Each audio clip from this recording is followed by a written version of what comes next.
All right, ladies and gentlemen, welcome to another edition of the Global Reality. This is Saturday, April 1st, 2017. We are just flat out of time here, folks. We have let me look at the actual page. The campaign page ends in, we've got about 6 hours left to fully fund our March 2017 operating cost campaign. We really need to raise at least a minimum of our $600 goal in the next 3 to 4 hours. And we're just flat out of time. I mean, we have no time left. And again, this monthly goal that we have is not a suggestion.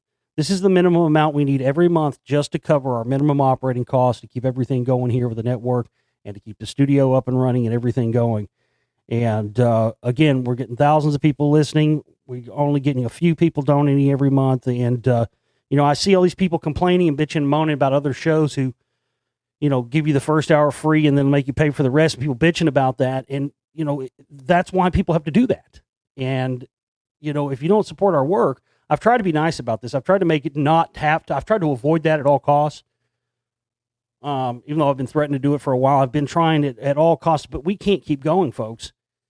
If people aren't contributing every month, and we're in danger right now of going under. I mean, and losing everything, and all my work going out the fucking window, all because we can't just get a few people to contribute. If everybody contributes something, anything, even if it was just a few dollars, every single person listening just contributed a few dollars, we would never have to worry about this. And the amount that we need every month to keep this thing going is a pittance compared to what they spend combating our work. And I'll tell you what, another thing that pisses me off is a lot of you little, as I talked about on the other show, you little butthurt ninnies out there who said you won't support my work now because I exposed your little heroes.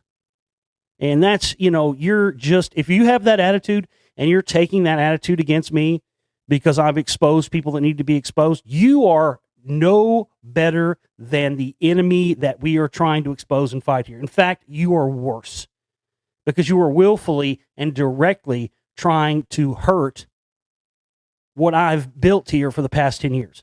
We have the Spellcasters 1.5, which is going to be coming out in the next few days. None of this is going to happen unless we get our minimum in here, folks. That's just all there is to it. So it's time for everybody who's procrastinated and everybody who said they were going to contribute. That's the other thing.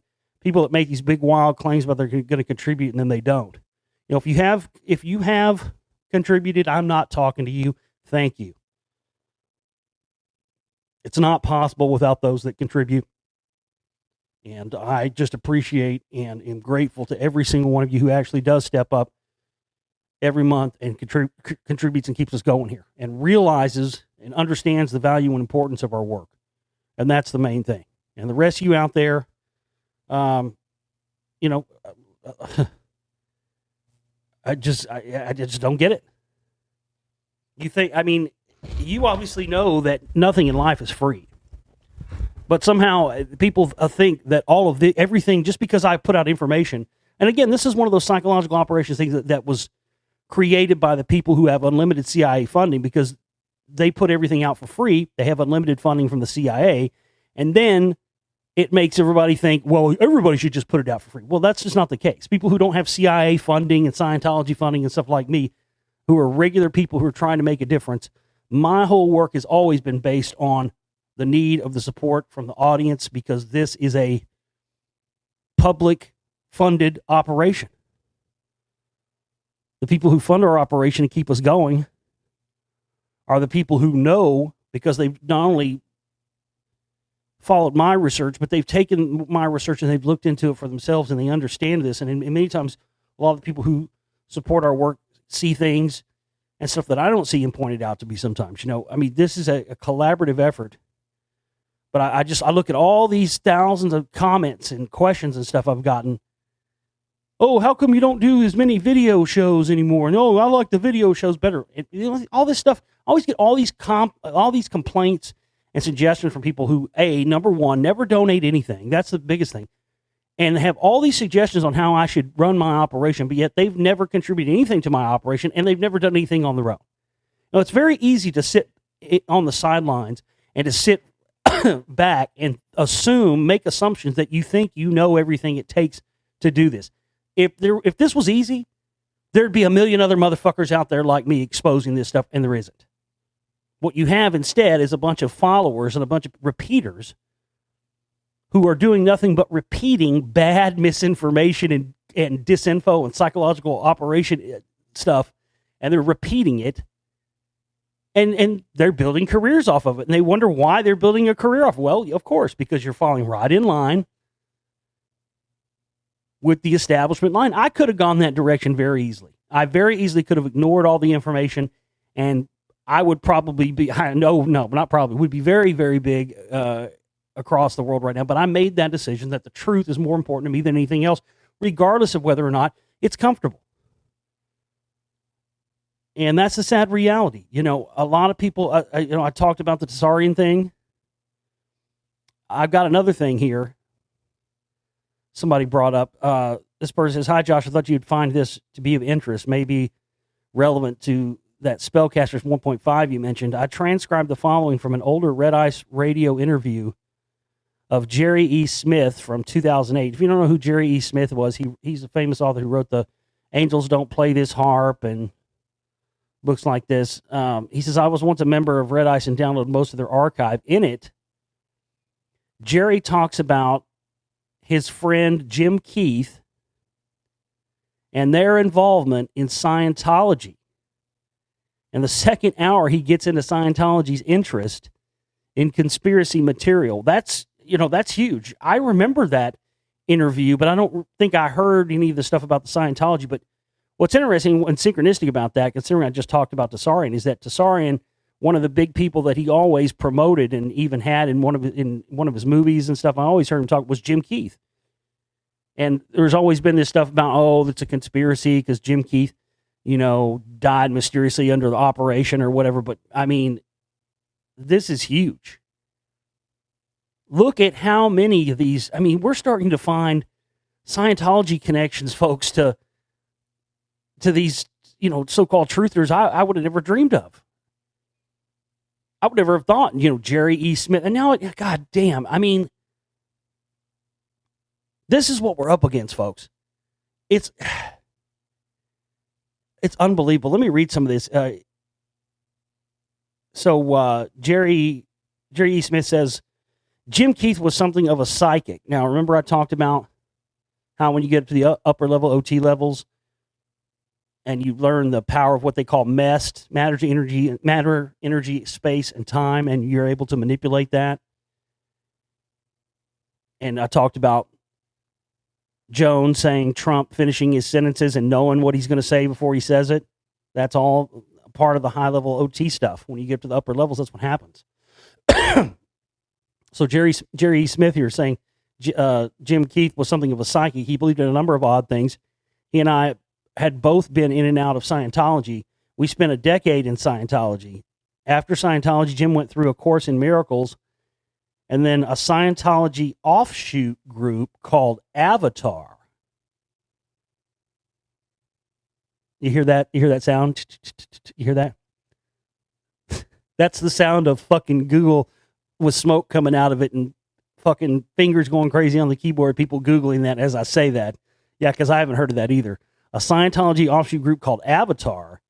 And Jim actually worked at a psychic hotline where people would call up and he would do psychic readings with tarot cards. And he amazed himself at how accurate he was.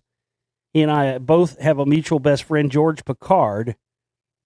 George and I, some years after Jim's death, wrote together Secrets of the Holy Lance, The Spear of Destiny in History and Legend. Jim and George went to Burning Man, the annual art festival held in the Nevada desert. And curiously, the day they left, Jim, who was doing runes at the time, did a reading and got the death rune. And he was shaken by it, but went anyhow, knowing absolutely convinced that he was going to die going from there. And I thought it rather odd. See, again. The Scientology stuff, man, I'm telling you, these, you got to understand, as I talk about in the Spellcasters, Volume 1, the Nazis were already developing this. They were look at what Himmler and all those guys were doing. They were doing the Black Sun rituals at Wewelsburg Castle. They were way into the occult, and they were doing even before there was such a thing as MK Ultra, the Nazis were trying to create robotically controlled slaves using LSD and black magic. They were trying to basically do the same thing of what eventually Scientology became, which is to conjure up these demons or thetans and then use them to control an individual. So we brought all those people over here, Hubris, Strughold, and all the rest of them, and mined all their data. And then that eventually, after the formation of the CIA, became Artichoke and all these other different operations, and then eventually MK Ultra.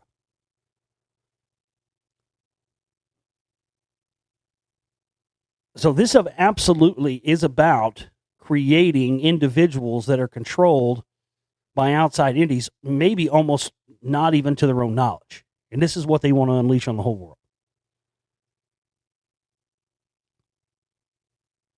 And then Henrik Palmgren here, this is a transcript from the interview. He says, I just wanted to go back and backtrack a little bit and talk about the Scientology part. You and Jim, you were members for a little while, but then dropped out. What happened there? Oh boy, this is a very long story. I'm not sure I really want to go into it. Basically what happened is Jim and I were doing a critically acclaimed amateur magazine in, I think, 70 to 72, 69 to 71, somewhere in that general zone. And we got an article. We were members of the Valley Science Fiction Association, and Jim was one of the founders of it. And we were members. I'm still a member, blah, blah, blah.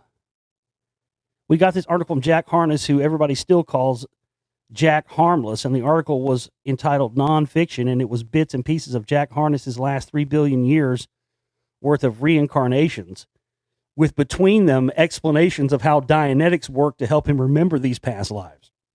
I read the article and I was sort of impressed, but not really. But Jim was just blown away by it. And over the next couple of years, Jim read everything he could get his hands on about Scientology, and then ended up joining staff at the Scientology local church in Riverside, California. That ended up sort of messily in that his girlfriend got stolen by another staff member, and Jim was a very emotional person. And then Henrik says again, so you guys were down there, and then, but to me, it feels weird that someone who was so astute, so to speak, when it comes to conspiracy, actually joined Scientology. It's kind of a more oxymoron to me. What's your take on that? I mean, this is another thing that makes me sad about Henrik Palmer. I mean, Henrik Palmer, I think, he was a great host. Every time I went on there, I enjoyed the shows.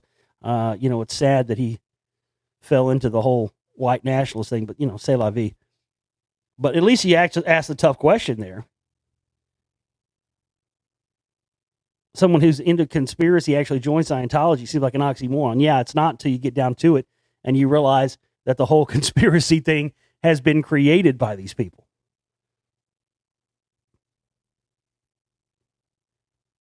This is something that's really hard to explain. Scientology is absolutely brilliant cut and paste. Yeah, that's a great, yeah, exactly. It's cut and paste. It's cut and paste from MK Ultra. And very large part, it is the successful con that it is because it does what it says it does. The problem is that it does something else as well. See, yeah, that's so right on. Exactly. It does things and has effects, and you can feel those effects, but it does other things they don't tell you about that you don't know about, and that's where the whole control thing comes in. It does help you to understand your own mind, your own spirit. It does help you to become more able in many aspects and areas of life, but it also installs a hypnotism. And it has all the drawbacks and downsides of hypnotherapy. I'm reluctant to say too much about this because I'm treading on, you'll get sued if you go there, and Scientology has 99 lawyers on retainer. Scientology is absolutely infamous for suing its critics out of existence. And so I don't want to say anything rude about Scientology because I plan to still be alive for another 20 years or so.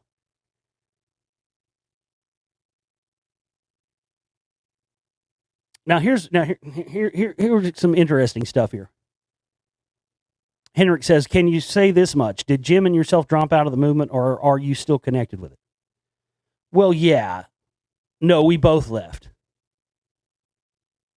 First he says, well, yeah, like we're still connected. And then he says, no, we both left. We both left Scientology. First he says, well, yeah, and then he stops. And that immediately started making me think of, free zoners and the rest of this stuff where people are still have gone through the processes and whatnot, but not necessarily members of the church.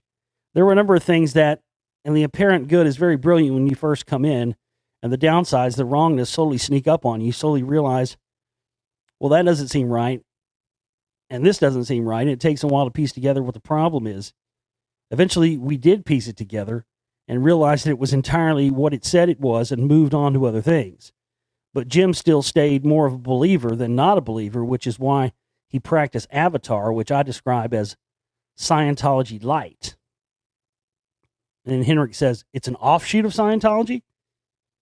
And Jerry E. Smith says, yes, and Scientology calls anybody who practices Scientology but spins it to do it their way, as opposed to the standard required way, those people are called squirrels. And a squirrel who sets up a group to do some variation on Scientology and something else, or Scientology their way as opposed to the standard way, that's called a squirrel group. So Avatar is one of several hundred squirrel groups. Now that's interesting, because I thought squirrels were called people who posed as wanting to be Scientologists in order to get information. Now, you can go and look up information on what's the guy says, it's not his real name, but the guy, I interviewed him and read his book, The Gods of Eden.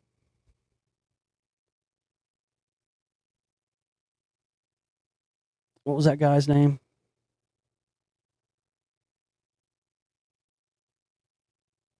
Oh, I'm drawing a blank right now. Was it William something? William Bramley? Yeah. Well, that's not his real name. William Bramley's not his real name.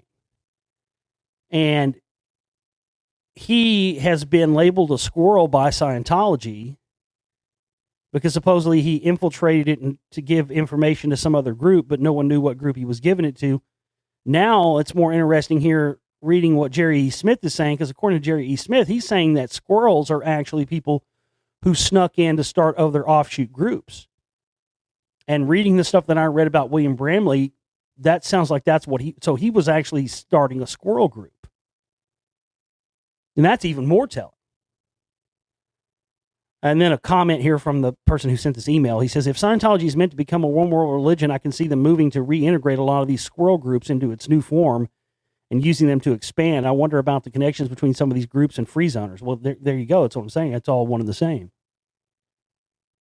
And then in hour 2, Jerry E. Smith says, here's some more he says towards the end of the interview. Jerry E. Smith says, quote, Scientology really believes in conspiracy. Scientology believes that there is a worldwide cabal attempting to destroy Scientology, and that the heart of this cabal is from the Bank of England, and that the Bank of England has a very personal vendetta against Scientology. And Henrik says, and why is that? And Jerry E. Smith says, as Scientology staff members, Jim and I were both introduced to varieties of conspiracy theory. At one point, as a Scientology staff member, I was required to read Gary Allen's None Dare Call It Conspiracy, and I'm certainly glad I did. It was a spectacular book. Bam! I already fucking called out Jones in The Secret Right Volume 2, because in his very first movie, America Destroyed by Design, which I mentioned not too long ago because he's standing outside the Presidio in San Francisco, yet never mentions what went on with Michael Aquino or any of that stuff while he's standing in front of the Presidio. And then conveniently, he has a website called InfoWars, taken from the term information warfare from the Aquino Mind War documents, which just describe, if you read them, pretty much the Alex Jones operation 100% to a T. That, of course, is a John Birch Society book. You see this, folks. All of my work, all the stuff that I did in the Secret Right, everything I've done for the past 10 years has now coalesced into exposing this Scientology connection to the truth movement. And look, folks, bottom line is nobody else has done it before me. This is fucking ground zero for this work. And I'm exposing things here nobody else does. You can't allow what we're doing here to go under. We got to have everybody donating, contributing, and getting to reach our goal right now, today. Go make a contribution right now. It doesn't matter what it is. We got $600 left to go. We need to raise the next 4 or 5 hours. Go right now. To continue here with what Jerry Smith is saying, there certainly is very strong evidence that there is a cabal of bankers who were at the heart of the, I hate to use the word conspiracy, it's so overdone. Let us say is the upper class. We have the upper class, the middle class, and the lower class. The upper class consists of the very rich, and it's not just lords and ladies, but international bankers, international financiers, and international industrialists. The conspiracy crowd has a nice name for them. They call them the banksters. Gangster plus bank. I think that's pretty much it. Certainly Scientology thinks it's pretty much it. The extremes of both the left and the right in the U.S.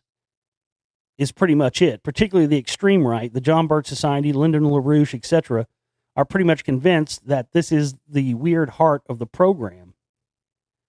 He goes on to talk about two globalist factions, the capitalist bankers on the one hand and the watermelons on the other, green environmentalists on the outside, red commies on the inside.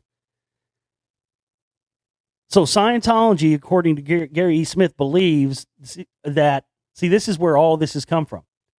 They believe the bankers and the Rothschilds and all this stuff are out there to destroy Scientology. So meanwhile, to non-Scientologists, they have created this idea of the New World Order taking over. And of course, global government, all that stuff is very real. But what I'm saying is they angle it towards their flock that all of this conspiracy is designed to take down Scientology. So then what they do is anybody like myself or anybody else who then gets to the point where they can expose this stuff, all they have to do is tell their flock that whoever, me or whoever, is just a part of the conspiracy to bring down Scientology. And because they're brainwashed, they believe it. So this is huge. Thank you very much to Chris, the listener, for sending that. I wanted to get this on the record and put it here today, folks. Again, to stress the point of why it's so important that you help us not go under. I mean, we're going to go under and it's going to be over, game over. This is how fucking serious this is. We could lose our studio. We could lose everything today in the next few hours if we don't get $600 in here ASAP. Go to theglobalreality.com. We've still got a nice, whoever contributes the most is going to get that nice Amazonite play. It's up on our Facebook pages. Go check that out. Everybody who contributes $100 will get their name and the special thanks to the Spellcasters 2 and a free download upon its release. So please go make a contribution right now, folks. We're out of time, and we got to have your help. You can use the donate button, too, at my website if you want to use a credit card or a debit card to make a contribution instead of the campaign page. That's how you do it. All right, folks. Hopefully we don't go under. We'll be back.